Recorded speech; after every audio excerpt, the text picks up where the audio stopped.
What's going on, y'all? Welcome to the Bleav in Clippers show. I'm your host, BJ Matthews, aka AB Jizzle. Make sure you guys follow us on all social media platforms: YouTube, Twitter, Instagram, Spotify, iHeartRadio, and Apple Podcasts. You can find all your Clipper news on a daily, monthly, weekly basis.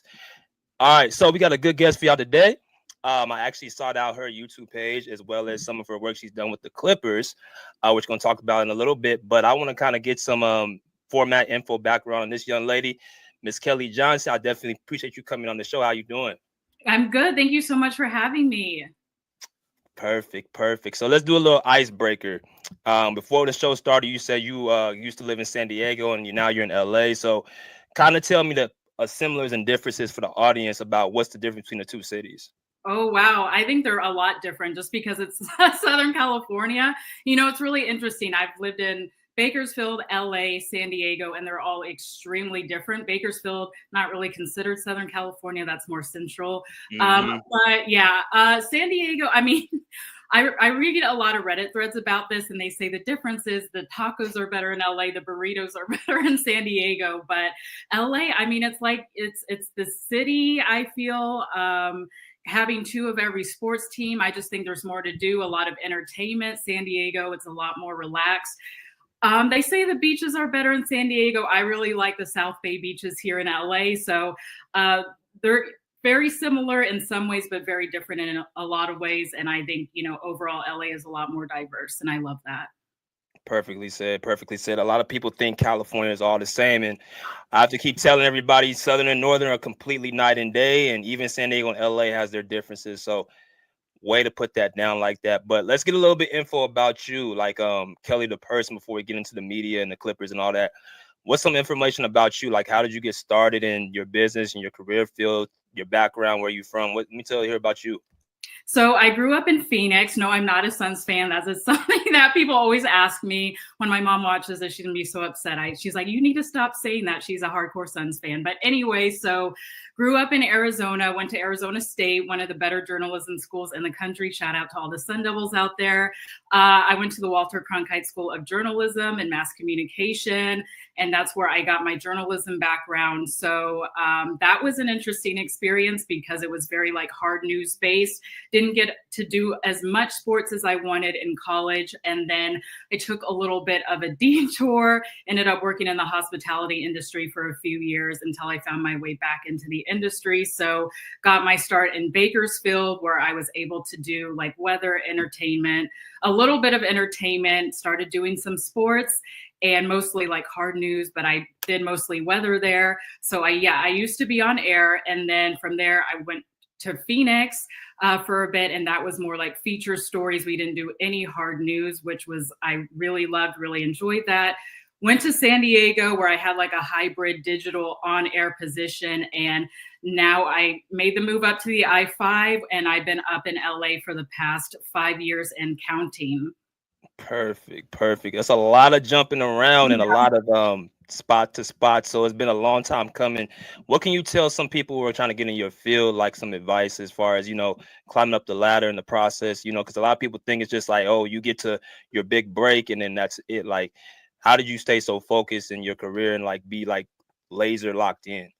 I would say definitely tap into your why. You're going to run into people who don't support your passion. I get this question a lot, and people, they have a passion for sports. They're like, should I take this news job? I think having like a hard news background is good to know because, as we know, sometimes the two do intertwine. But I would say if sports is your passion, go with that. A lot of people that I went to school with that had a passion for sports, they either ended up working for a team. I actually went to school with someone who works for the MLB network. So if that is your passion, even if you're maybe not getting that in school, just like continue, like read books, like look on YouTube, find that education elsewhere. If you're not getting that support in school, and just really follow your passion and keep tabs of like what your goal is, even if other people may not be supporting you the way you'd like to be supported. Right. And you said, did you play sports, or like you play sports currently? Like, you're pretty active, and what sports did you used to play? Like, how tall are you and all that stuff? So I'm 5'5". Most people think I'm taller. I'm very excited. For a long time, I thought I was 5'3", went to the doctor. They're like, no, you're 5'5". So I was so excited. But all my brothers are like very, very tall. Like my little brother, he's like 6'10". He played hoops, obviously. Yeah, he's 6'10". Wow. So I'm like, this is my little brother. And people are like, little. I'm like, yes, I'm still older. So I actually was a cheerleader. I tried track. I tried softball, and recently, not like recently, but within the past few years, bodybuilding has been my passion. So I love it so much. So didn't really necessarily, I mean, cheerleading is a sport. I didn't do competitive cheerleading or anything like that, but that's how I was able to be at football games and basketball games, cheering on the sidelines. Perfect, perfect. I love it. I love it. Yeah, I thought you were like 5'8", 5'9" for Thank whatever you. real reason. I thought you was like taller than that. So All energy, big energy. big energy. Yes, ma'am. All right, well, let's get into the media background a little bit more deeper. So you had a few stops in Phoenix and then San Diego and LA. Mhm. So where are you currently working right now? And is this a spot you can say like you say it's kind of your big break, or do you kind of want to continuously climb up the ladder? Kind of tell me what you've been doing recently. So last season is when I really started covering the Clippers and more intensely, more intentionally. So I did training camp with them. I flew myself to Hawaii, covered them at training camp last season. So I was there literally from beginning to end. And I always make this joke that me, PG, and Kawhi, we all came together at the same time. All of us in the summer of 2019 all moved to LA, and it just felt like this is the team that I need to cover. And so back in 2020, we all know what was going on that year, and there was just a lot of news going on. And so when the Clippers and Lakers were in the NBA bubble, people weren't necessarily covering that. And I was like, I'm going to take this on. This is really important. I think that people want to focus on something positive because sports really, for a lot of people, is escapism. And so that's kind of how it started. I was like, okay, like maybe if we're not covering this, this is something that I can take on my own. And now I'm trying to just have like a better work-life balance. I try to go to as many games as I can. But it's, again, just really following my passion, something that I really like doing. I don't necessarily think about, oh, this is where my following is growing or anything like that. I think when you're passionate about something, everything else is going to follow. So that's what I've been doing. Perfect, perfect. So you started back around the bubble dealing with the Clippers. That was kind of Yeah. your okay. I see. I didn't know that. So kind of tell me like the transition. Like you've been doing Clippers every single year. Kind of break it down like how each year has been for the Clippers. So moved in 2019, and obviously we know the Clippers, like the way they were going, they were on a tear. It was the only season that PG and Kawhi were both healthy, and it actually was the season that like reignited my passion for basketball. I wasn't watching for a long time. I know a lot of people are not going to like this, but Steph Curry and LeBron every season, I just kind of lost passion for the game. So Kawhi doing what he did in Toronto, I got back into, it really piqued my interest. And I was like, oh my gosh, he's a Clipper now, everybody. We're all in LA. So I forgot your question. I'm sorry. Went on a tangent. Oh yeah, So breaking it down. breaking it down, Yeah. So I tend to do that. So anyway, so 2019 was the year like that piqued my interest.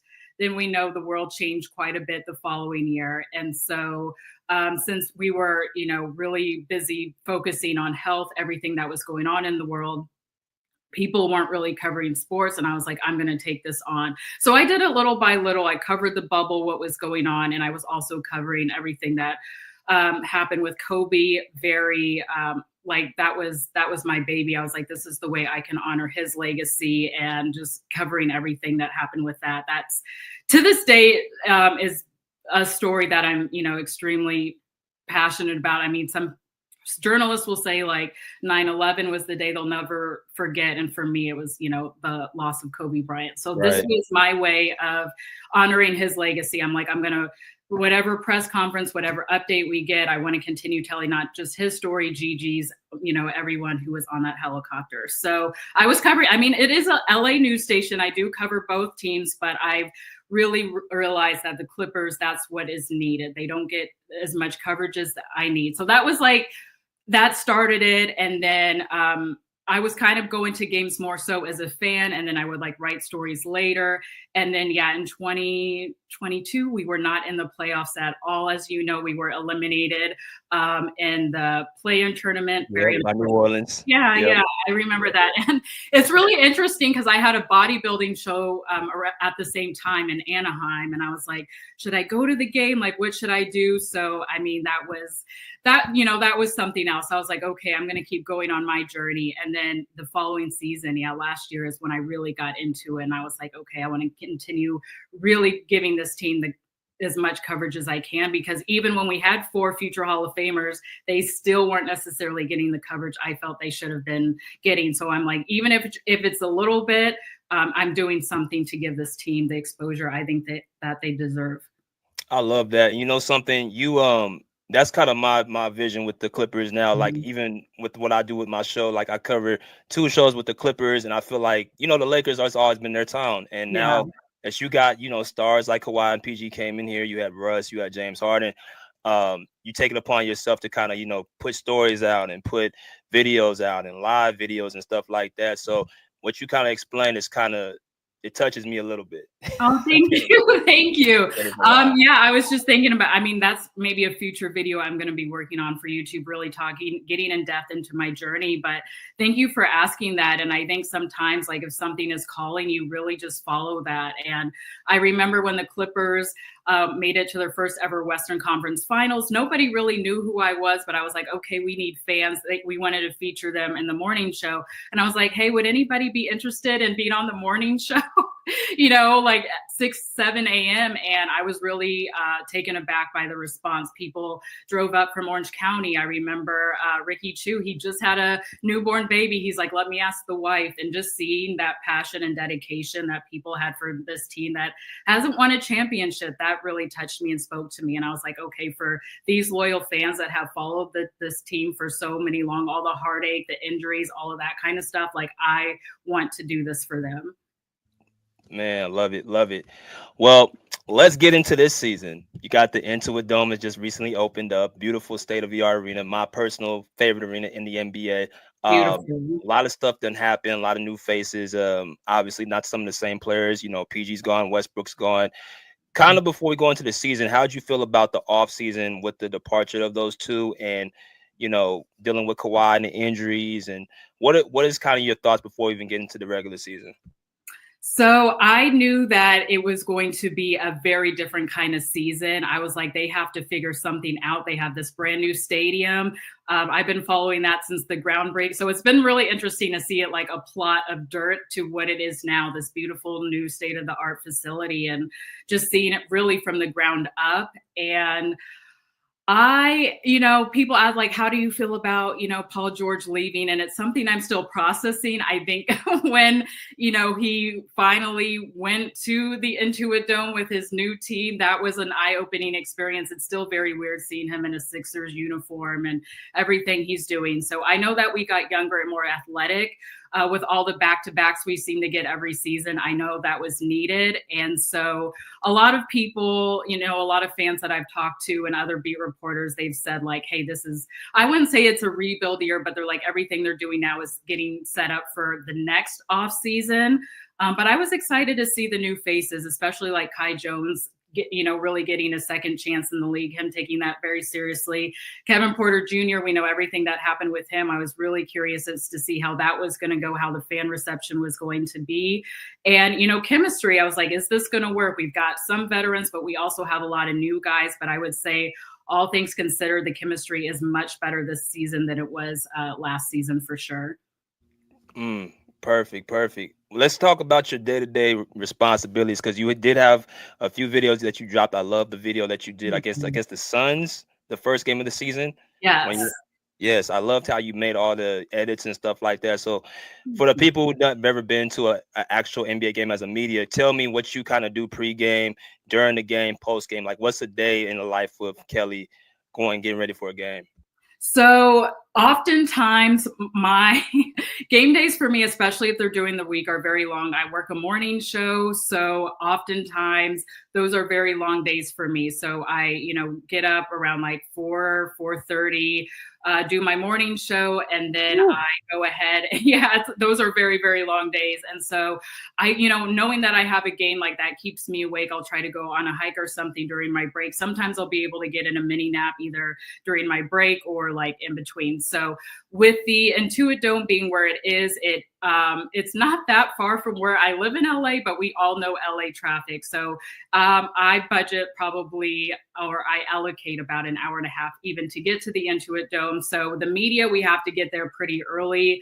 The coaches speak to the media for the pregame press conference, usually about an hour and a half. Well, let me see. My math is not mathing right now. So they speak a couple hours before tip off.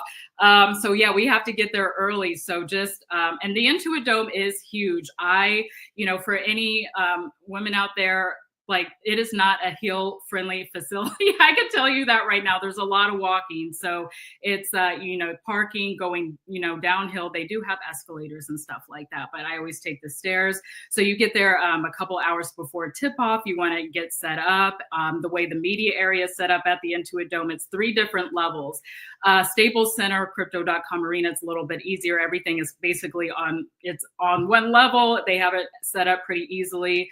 So yeah, point being is you want to get there early, especially with this arena. You've got to walk from the parking garage all the way to where the media area is, and then you have to go to where the media room is. So always just giving yourself extra time. So then there's the pregame press conference where you hear from Ty Lue and then the opposing coach. And then there's shoot around. You see, that's usually when people like tweet out like, hey, team's warming up, stuff like that.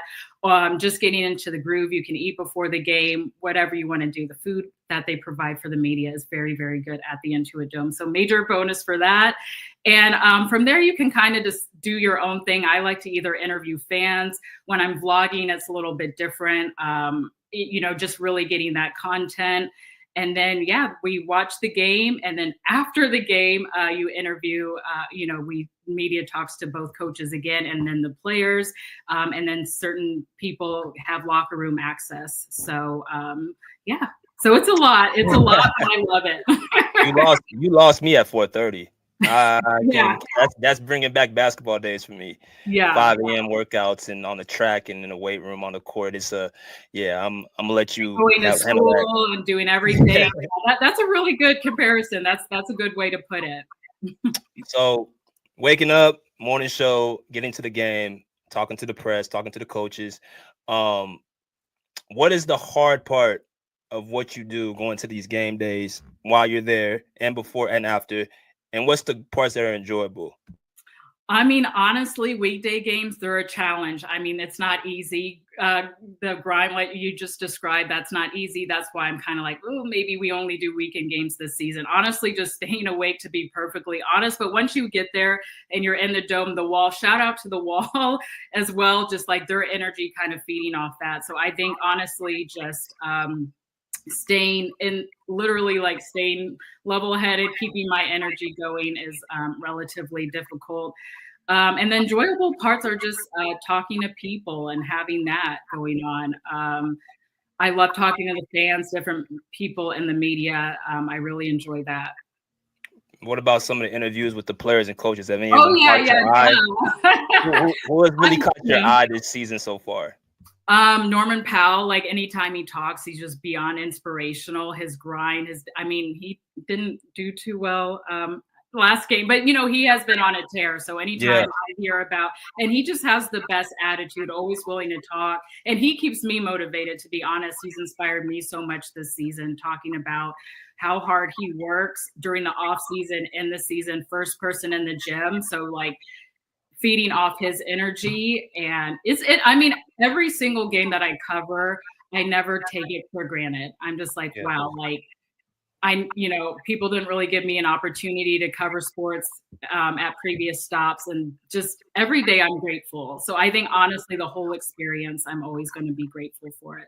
So you think that's the reason why you probably take your job as seriously as you do? Because when I look at people, how they're platform is and how they organize, like when we talked before the show, how organized you are, is that kind of a testament because of the opportunities that you get are not going to get, you don't get too many of those. Correct. So you take advantage of that by always being more than prepared. So you think that's kind of your mindset? Yes, absolutely. And I remember like even opening night, I vlogged about it. Like, thank goodness I had 2 cameras. I was ready to go. 2 cameras, 2 laptops, like had some tech issues. And I was like, yep, like I have a backup plan. I'm not going to, mess this up. I'm going to tell this story.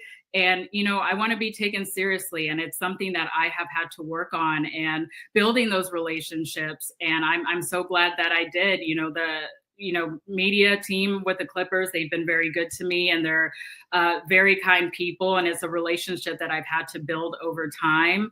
And I just want to keep going with it because I enjoy it. And it's definitely a pleasure to cover the team. Good times, bad times. It's really cool to be behind the scenes. I mean, you can watch a clip on social media, but there's nothing quite like being in the room, seeing the body language, and really feeling what the players feel, good and bad times. I love it. Love it. So before we wrap up the interview, kind of tell me about the season basketball. Let's get into some like actual game action. So what do you feel like going in right now this season? We're at 6-6. What are some of the things that you've been seeing that's been positive and negative? Well, I mean, one thing I am keeping my eye on is Mo Bamba coming back. I know that he played in a G League game, so he is eyeing his return. So I'm a bit concerned what this means for Kai Jones and his minutes, especially knowing that Ty Lue likes to play small ball. So Kai Jones has been really a fan favorite. I mean, flying through the air. I mean, it's like, oh my gosh, he's so athletic and his highlights, but I am worried about, what his minutes are going to look like when Mo makes his return. Offensively, I'm concerned. This has obviously, with Kawhi being out, this was something that we looked at with no PG, right. No Kawhi. Right. It's like, where's our offense going to come from? T-Man now back to, in that second unit. Chris Dunn, in the starting lineup for now. Well, I'm hearing it's permanent. We'll see what happens. I know fans really want to see more Jordan Miller minutes. They think maybe he can help out offensively. So defensively, we know what the Clippers are doing, what their defensive rating looks like. So it's not a fun team to play against. We know that, defensively, they're always going to bring it. Offensively, really getting Norm and James Harden some help, I think, is going to be crucial. How that's going to happen, we'll continue to find out. Yeah. Derrick Jones Jr. does his thing, but offensively, it's like, where are these magical points going to come from when Kawhi, is continuing to rehab? And I hope he gets well soon. And I would rather him be back healthy for the playoffs. And I'm really hoping that we'll be in a position to not be in the play-in tournament. So we'll see what happens. Something, and then watching the last 2 games, I think were probably the hardest. You factor in, of course, the road travel, but also Houston's a pretty good team defensively, and they're somewhat good offensively, and they're well coached. So, like, the talent that they have with the youth and the athleticism and the coaching is going to be a struggle against a team like us who don't have our best player, and our offense, like you said, is not the top of the league. Defensively, we're good. Offensively, it don't match. So those type of games, that it's going to be a little bit cut and dry. And they've been together, this Clippers team. I mean, it's a relatively new team. I mean, I remember it's like, oh my, it's like a yearbook, and it's like going to a new school, like the Intuit Dome, and bringing in all these new players and really figuring out how they all fit in together. But I know I asked James Harden, I was like, chemistry seems better. What's going on? He's like, yeah, this is something we've worked on even before training camp. So he's really settled into that leadership position very well as Norman Powell. And I know, like, I asked Ty Lue, I was like, hey, Kawhi, he's not able to really contribute physically right now. And he said, yeah, he's like helping the young guys with their confidence. And I think that's really important. So we'll see what happens. So who's some of the young guys that you really like? Bones, Kobe Brown, Jordan Miller, Kai Jones, Mo Bamba. Who are some of the guys that really feel like it's going to help us this season when Kawhi gets back? I mean, I said I was a cheerleader. I love everyone, everyone who puts on a Clippers uniform. I mean, I love Kai. He's so sweet. He grew up in the Bahamas. Every time I interview him, he says his sirs and mans. I think that's so endearing. So I always appreciate that. I don't think, it feels old, but Kai Jones, he's just so fun to watch. But in terms of, we'll see if Jordan Miller gets more minutes. I know Kobe Brown, he is different this season from what I've seen. I saw that very early on. And I was like, he's changed. Something is different. And I said, hey, like, what was your why going into training? Like what something that pushed you to work harder? And he said, honestly, the Dallas series being eliminated, he's like, I wanted to be out there helping my team. So we'll see if they'll get more so into the rotation.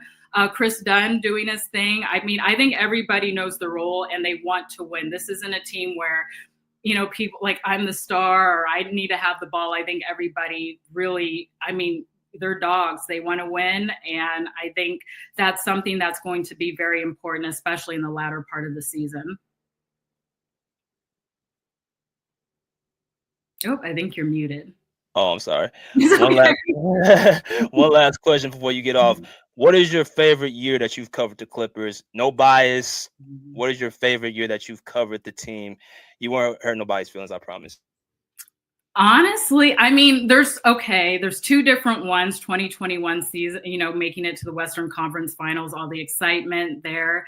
And then this season, honestly, the Intuit Dome, and I attribute that to the wall, how everything is set up, everything is new and shiny, and just having our own home. And just like every time I walk through the tunnel and I see the posters and our branding and just every game, like, oh my gosh, this is our own home, there's some excitement about that. And it just it really puts you in a different type of mood. And I think it helps really, push them. And I'm so glad that they're finally winning again in their own home. We'll see what happens. They've got another back-to-back. Their schedule is brutal, but I think them having their own facility and having the fans really show out means a lot to the players. So those have been my two favorite seasons so far.